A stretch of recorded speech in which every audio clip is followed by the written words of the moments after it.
Ladies and gentlemen, give it up for Dr. Krishna. Thank you. Hello, everyone. Thanks for having me, and I want to thank Kim and GSD for inviting me.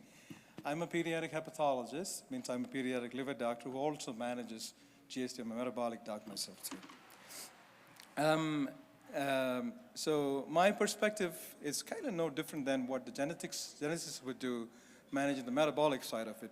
But I'm going to give you a hepatologist perspective of what the liver is and what all you need to monitor for liver for the long term, touching base on adenomas and then touching base on liver transplantation a little bit. This is better? Hello? Yeah. Thank you. Can you guys hear me okay? Thank you. So I'm just going to highlight the liver anatomy. So for the medical personnel in the room, it's just going to be basic, but bear with me, please. So liver anatomy, so this is where the liver looks like, how the liver looks like from the front. So you see a right lobe and a left lobe. And this is more important for the surgeons when they operate and stuff. And then when you look at the liver from the back, there you go. You can see the gallbladder. A lot of times the body goes to war with the gallbladder. It has to be taken out. This is the inferior vena cava. It's very close. And then the heart is just above. And this diaphragm is right on the top. And then if you look at it from a different perspective, the liver has multiple segments in it. And this is more important from a liver transplant surgeon when they do living-related liver transplantation in terms of what segments they remove, or when they do liver resections in terms of what segments they remove and what to keep and all that. And the blood flow anatomy is all important from that perspective. So this is the liver grossly looking at it from a bird's eye view. But then you look at it under the microscope. The liver is made up of tons of tiny little lobules. They're called acini. And if you look at it in this perspective, the blood flow, this is a portal vein. So the blood that drains from the intestine goes into the liver and then branches out into the portal vein and into the sinuses. These are the blood spaces which bathes the hepatocytes, which the hepatocytes are kind of in yellow. And it drains into the central vein. And this central vein then joins into bigger branches and drains into the heart, or into the IVC and then into the heart. And then the other one is a bile duct. The bile duct, or the microscopic bile duct, and the bile flows opposite way to the blood flow in the portal venous system. It's important that the tiny ducts here, the hepatocyte stem cells are hiding somewhere in this. It's called canal of Herring. And if you look at it from a microscopic perspective, there is the hepatocytes. There's a space between the hepatocytes and the lining of the blood vessels called the space of this. And then this is acini. This is the lumen, in sinusoid lumen, the space into which the blood flows, and the liver cells take up the good things and secretes the bad stuff out and all that stuff. It's a trivia fact. The liver is made up of almost 500,000 lobules of these, a lot. And there are billions of liver cells. Now, if you look at the liver under the histology and the microscope, the liver is made up of so many hexagons, you can see. And in the middle is the hepatic vein. And in the corners are the portal triads. In the portal triads, when you say triad, there is a portal vein, there's a hepatic artery that gives the red blood. And there's a portal, and then the bile duct that drains bile from the liver to the intestine. Now, the blood flow to the liver, 70% comes from the intestine, it's a portal venous system, and 30% comes from the artery or the red blood, directly from the aorta. Now, I'm going to the next slide, which kind of highlights the histology of the liver under a low power. And you can see, again, the hexagon. And then the portal vein is in the portal triad is in the corner. And then the central vein is in the middle. So the bile flows from the central part to the outside. And the blood flow flows from the portal vein towards the middle. And the liver is bathed in a lot of blood. There are 3 zones I don't think has any relevance to this. They're called zones of Rappaport, and they're more involved in metabolism of medicines and drugs and stuff. So I will not talk about that right now.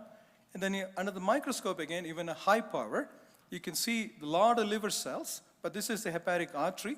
It's got a tiny little lumen and a lot of muscle cells around it. And then the big vein is the hepatic portal vein. So it's got a wide space and a thin lining. And then the bile duct, which is lined by small cuboidal cells. So that's a bile duct that drains. And then this is the liver histology, the ultimate microscopic picture. So the liver cell, lots of them, has a little pink cytoplasm or the cytoplasm which is in the cell, and then the nucleus, which is in the middle, they stain blue, and the cytoplasm stains pink. Some cells may have a double nuclei, and that is not abnormal to see. And I would go to the next one, which is, this is just to remind myself that this is GSD talk, and this is GSD talk, so I want to remind myself this is GSD. And GSD1, which is glucose 6-phosphatase deficiency, interesting disease, and I tell myself when I treat GSDs, the reason why it causes so much symptoms are the defenses that you have. Basically, breaking down glycogen, glycogenolysis, forming new glucose or gluconeogenesis, and lastly but not the least is making ketones, which is secondarily affected as all affected. So when you fast, within 3-4 hours your glucose crashes, which is why it becomes such a significant disease. And then here's a cartoon on GSD1A and GSD1B, just to tell you that I'm a GSD doctor too. Thank you. And then just to highlight histopathology in GSD. So I'm using GSD6 or hepatic phosphorylase as an example. So if you look at this picture, the liver looks very, very coarse. Can you agree with that? It looks very coarse and kind of irregular. And then if you look at it, this is called macronodular cirrhosis. And then you look at this same picture under the microscope, you can see that the cytoplasm looks more pink. That suggests there is some glycogen in there. And then if you want to be more definitive, you want to then stain it with a chemical called PAS, or periodic acid shift stain, PAS stain, and it stains a magenta color. And then if you want to truly see if it is glycogen or not, then you treat it with another chemical called diastase, which is a fungal starch digesting enzyme, and the whole color goes away. That's how you certainly know this is glycogen. If it doesn't, then you think of another disorder called alpha-1 antitrypsin deficiency, which we want to talk about. Now the question is, with GSDs, liver can scar over time. Not all GSDs. I think Monica Williams has a little poster outside. She is a phenomenal metabolic fellow at Duke, and talking about the risk of fibrosis or scarring of the liver in GSD1A, and we don't know the true incidence of it. But in other GSDs, GSD3, GSD6, GSD9, that can become a problem.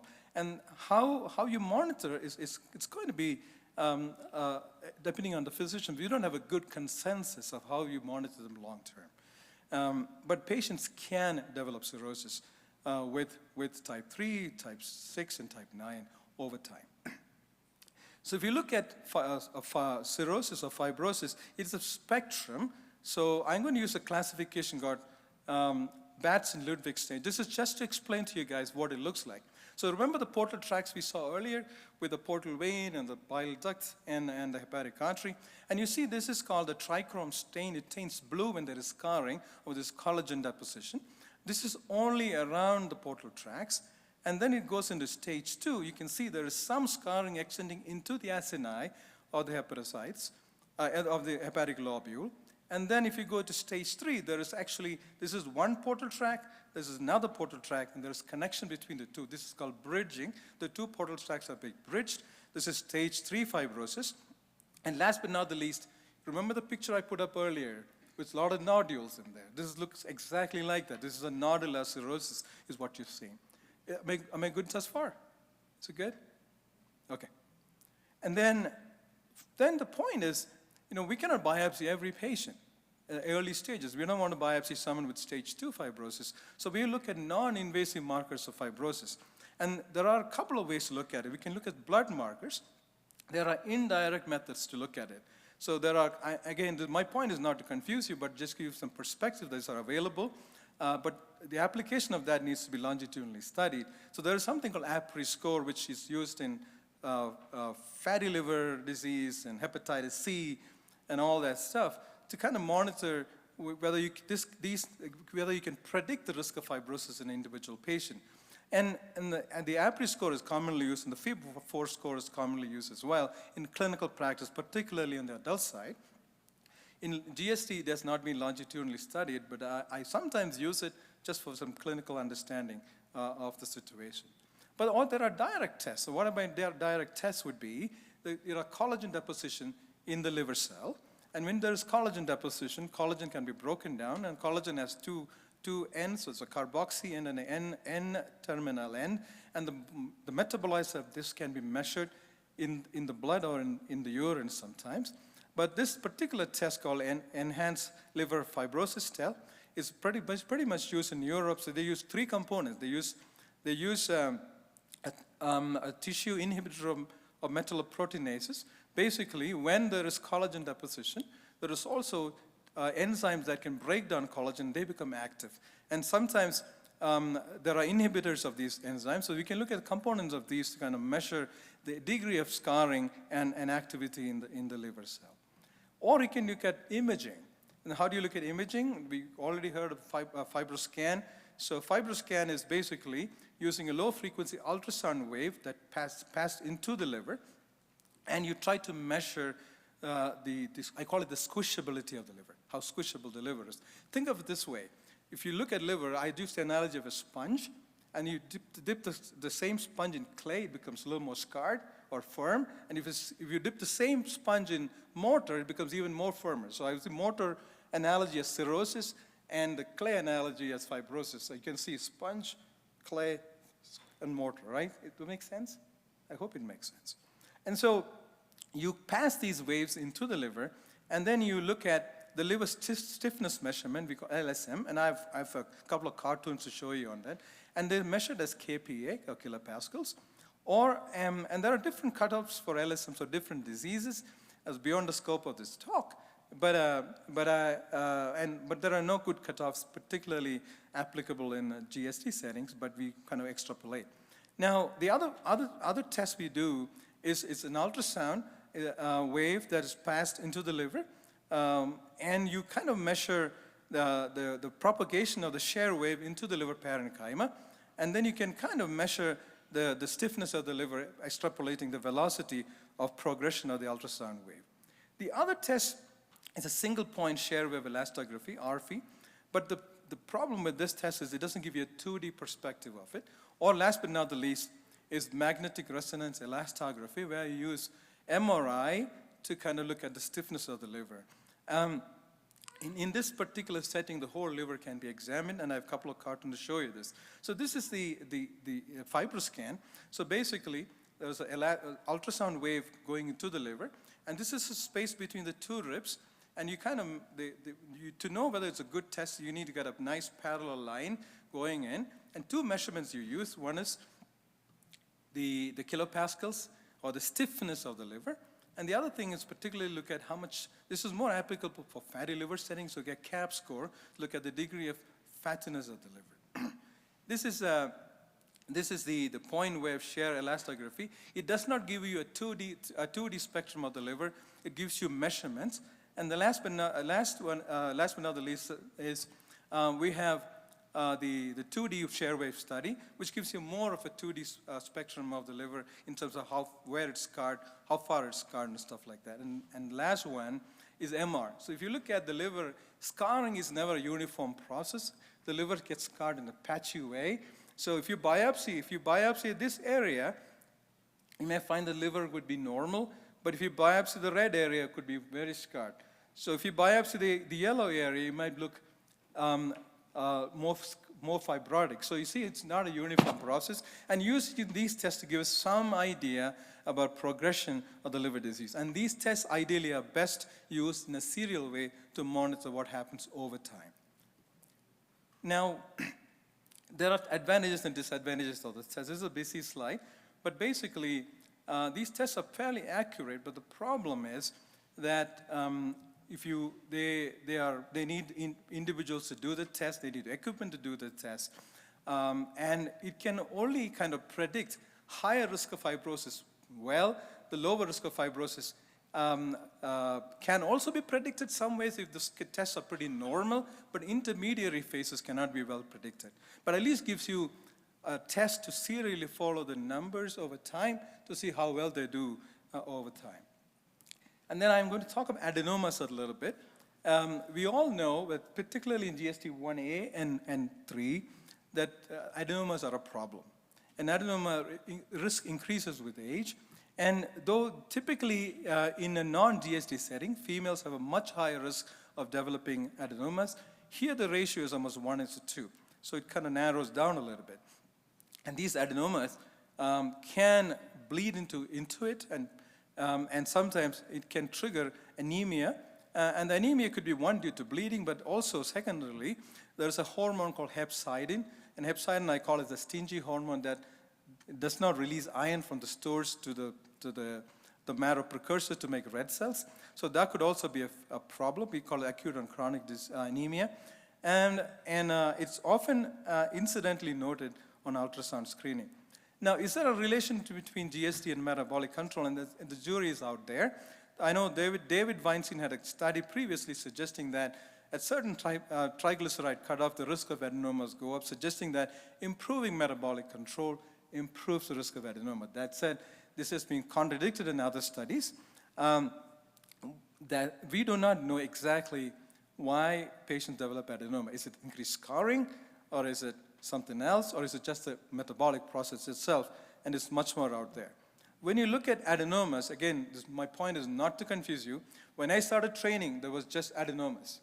And then they said there are 3 types of adenomas. There is inflammatory type adenoma, another gene called HNF1 beta. These mutations are what you call as somatic mutations. They're not germline mutations, which you're not born with. These changes happen inside the cell line. And then the other one is the beta-catenin positive mutations.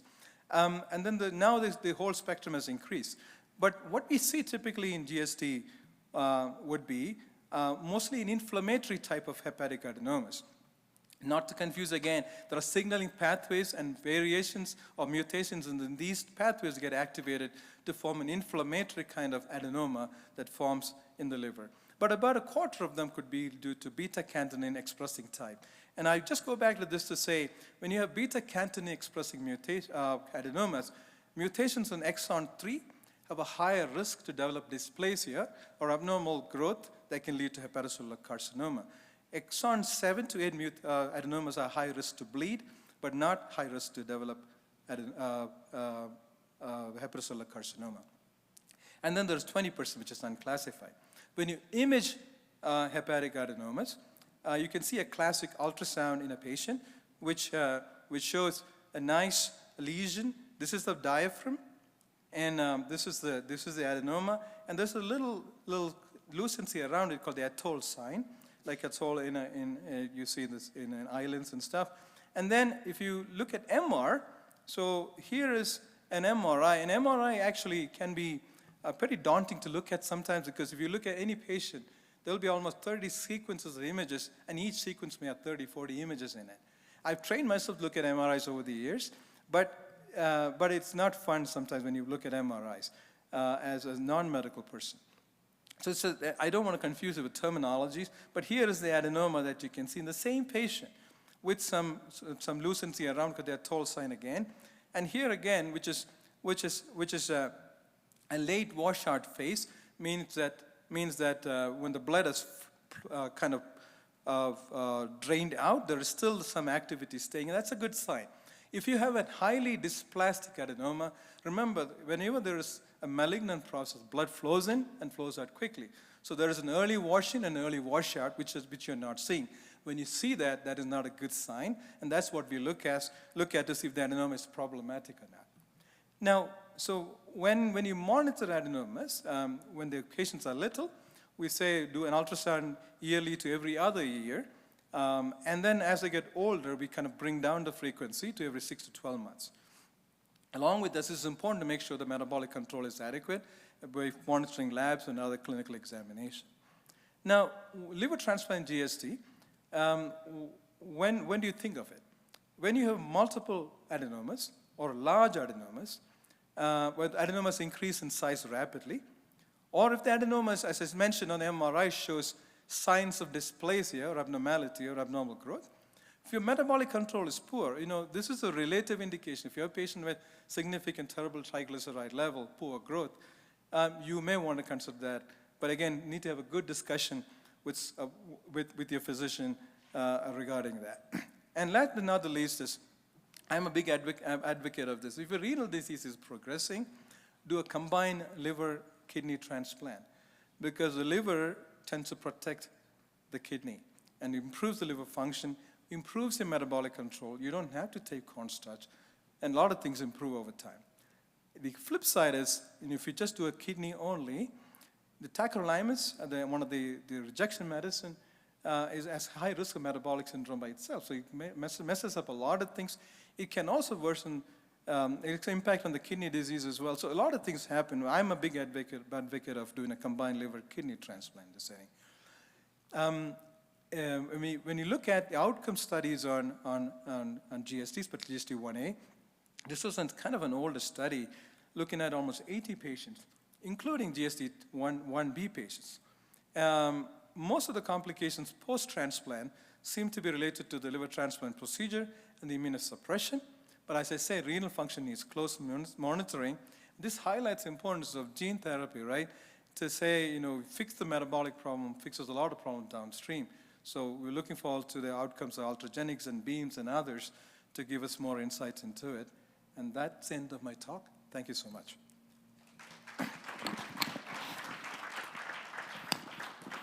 Questions? I was so clear. Okay, two in the back. You need a microphone or something? I can speak pretty loud. Okay. You can hear me. Yeah. Suppose you have a child who may not have access as readily to a center with such expertise in vast imaging modalities.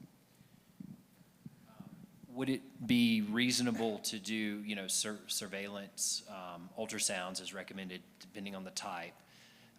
And then if there is an adenoma, the next step would be move towards MRI. So if it's a small adenoma, I would say repeat an ultrasound. If it's a fairly good-sized adenoma, I get an MRI, particularly look for any suggestion of dysplasia, because that's the most important thing I like to know. And then follow it serially based on that. Now, what I generally do is there is an adenoma, a good-sized adenoma. I repeat an ultrasound after 6 months, and then I get an MRI in a year. So kind of yearly MRIs is what I use to follow the adenomas. As I said before, if the adenoma is getting bigger in size, that's a reason to kind of talk to your transplant colleagues about, is this a patient that needs a liver transplantation? Did I answer your question? Yes. Okay. Yes, sorry.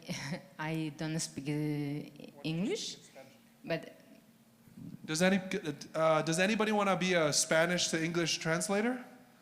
There we go. Okay. Can we get the microphone right here, please? And just, speak your language. thank you. La pregunta ¿es más importante el tamaño o que sean múltiples? Primera pregunta. Okay. She's asking, which one's more important to look out for, the size or for risk? The size of the adenoma or the fact that there might be multiple? So what's a bigger risk factor? The size of one or that there are multiple That's ones? a good question. So, size is a big factor. And I've seen patients with an adenoma like measuring 7-8 centimeters. In that patient, I get uncomfortable with the size of the adenoma, especially the metabolic control also is not good. In that situation, I start thinking about liver transplantation. If there are multiple small adenomas, I watch them closely over time. If the adenomas keep getting bigger and they're multiple, then that's probably a patient we want to have a conversation about liver transplantation. Thank you. And la otra es sobre, These are not written in stone. These are all relative situations. I'm so sorry. Yeah. Her second question is it possible for adenomas to actually diminish Yes. with good metabolic control? I've seen that, and I would like to see what Robert, David has seen as well. But I've seen it with good metabolic control, adenomas decreasing in size. Yes, David? No, you won't. Would you agree with me, David? Yeah. Oh, right here. Do you see the adenomas being modified by estrogen levels or estrogen therapy like you do for other disease processes? A good question. So whenever I start seeing adenoma, that's a hard conversation I have with my patient. I try to get them off estrogen as soon as I can. given the difference in the kind of zonal function of the hepatocytes and metabolism, is there a zone that accumulates the glycogen early in the disease preferentially? Like, do you see like zone 1 accumulate and then it shifts to 3? I don't think there's a zonal difference in glycogen accumulation from a metabolic perspective. Glucose 6-phosphorylase, as I understand, is equally expressed in all the Rappaport zones. So I don't think that is something we see. Question over here. Hi, thank you. The FibroScan discussion, you shared nicely for ultrasounds your frequency in kids and Yes. adults. At what age do you start looking at FibroScans and what frequency? Yeah, If so you're using them. That's a very good question. So again, you know clearly there is no good consensus on it. So I start thinking towards the teenage years, or if I start seeing any evidence of portal hypertension, which may be too late sometimes. Fortunately for GSD 1, 3, 6, and 9, we don't see that like we see in GSD 4. So usually it's teenage years when I start thinking about it. Thank you. Yeah. Got another question right here?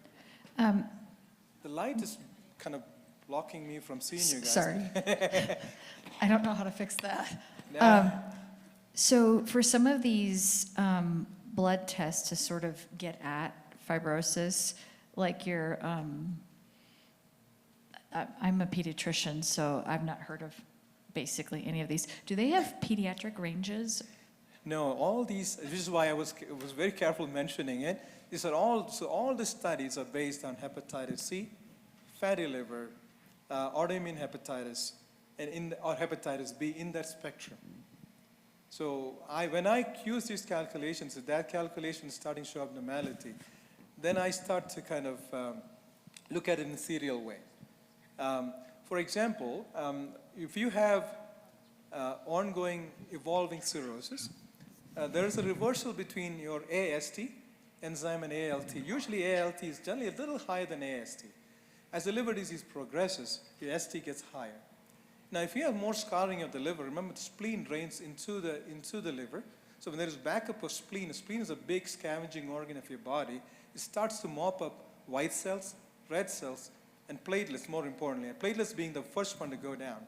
So when you look at the APRI score, in your chronic liver disease, your ST starts to go up and your platelets start to drop down. That's kind of a simple way of looking at it, from a common sense way of looking at it. But we try to objectify it with these APRI scores to kind of make it more practical. So when you do studies and stuff, we have more objective way of looking at it. Did I answer your question? I hope I did. Got a question over here. Hi, as a parent, I want to make sure my child has appropriate medical team. Would, I know a metabolic geneticist or an endocrinologist. At what point would you recommend having a hepatologist as part of their team, like from the get-go, or at what point?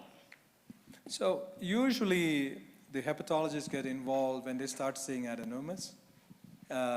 Some of the geneticists are very comfortable looking at adenomas, following them themselves. David, am I right to say that? But it all depends. If the size starts to get worse or gets bigger, then you need to follow up with a hepatologist. Regarding progression of liver disease, increased scarring, especially in type 3 or type 6 or type 9, then you should probably talk to a hepatologist to get their insights into how to manage them long term. Now, good geneticists can also manage their do serial studies, and then if the studies start to get worse and the KPI is starting to go higher, then they can talk to the hepatologist as well. There are a few souls like me do both, so that could be too. I know there's an endocrinologist there who manages GSD, so it's a mixed bunch, in fact. Yeah. We got a question right here. Hello, I have another question. Yeah. The cirrhosis is no considered, se considera causa de trasplante, la cirrosis. ¿Es causa para un trasplante? She's asking if cirrhosis is a cause for transplantation. It's a very good question. Now, in a practical world, there are two situations we talk about: compensated cirrhosis and uncompensated cirrhosis. When you say compensated cirrhosis, it means that the liver function is still maintained despite increased resistance of blood flow from the intestine through the liver into the heart. So as the liver function starts to drop, which means the clotting number we use as a surrogate marker, we call it INR or prothrombin time, starts to go up. The blood protein called albumin starts to drop. And then you start seeing effects of spleen getting active, which is the platelets start to drop and the white cells start to drop. But if you have a patient with glycogen storage disease, and if they are in full-blown cirrhosis, that is an indication to consider transplant.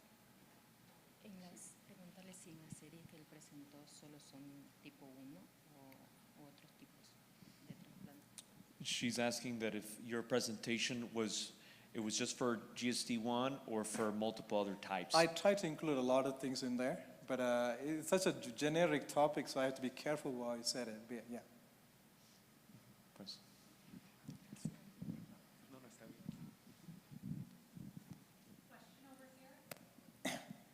Kat?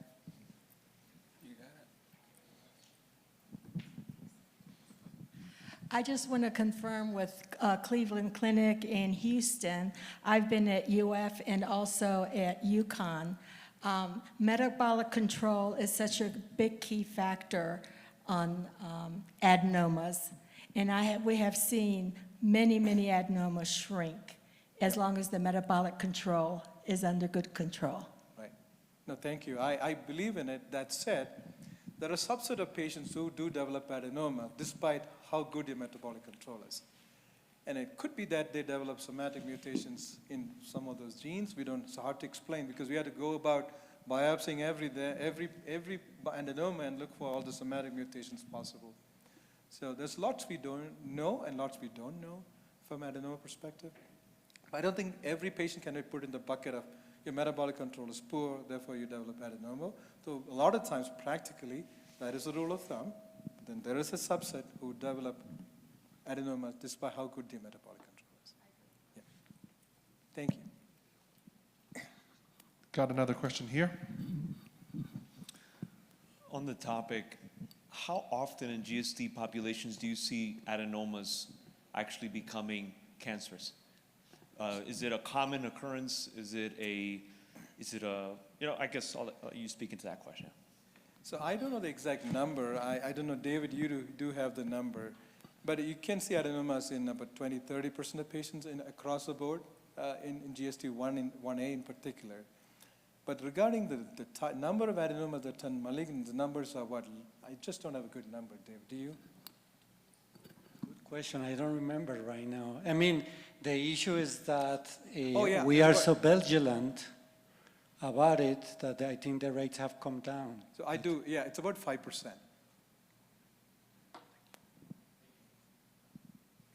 We had a question here. Here you go. Is ferritin ever involved in glycogen storage disease without liver or iron being involved as an acute phase reactant as far as inflammation is concerned? So that's a very good question. So your question is ferritin involved in GSD? Yeah, so particularly from a GSD1 perspective, ferritin, there is not much of inflammation in the cell. So ferritin is an acute phase reactant. So whenever there's inflammation, your ferritin goes up. Ferritin is also a marker of iron store, as you kind of was trying to highlight. So teasing the two can be tricky sometimes. With GSD1A though, the ferritin is kind of correlates with the degree of iron stores for most part. Now, if your patient has a cold or a cough or a pneumonia, and you check your ferritin, it will go up in that setting. Now, that said, for GSD3, 6, and 9, your ferritin could be correlating with some degree of inflammation because patients may have some degree of periportal inflammation. Now, with GSD1A, though, you can get something called anemia of chronic disease. That is secondarily mediated by this hormone called hepcidin. And hepcidin is a central hormone that regulates flow of iron between stores to the red cell precursors. So in that setting, you may develop a combination of what you call as iron deficiency and anemia chronic disease. Now also to say that patients with GSD may have poor iron intake in general because we are on a cornstarch dependent diet and cornstarch has 0 iron in it. And so sometimes you've missed that part out of the picture as well. I'm not sure I'm answering your question, but I'm probably beating around the bush.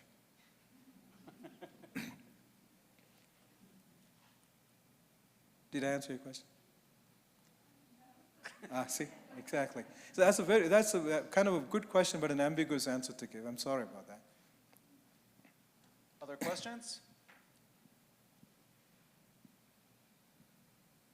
All right, hearing none, and let's give another round for our presenter. Thank you much.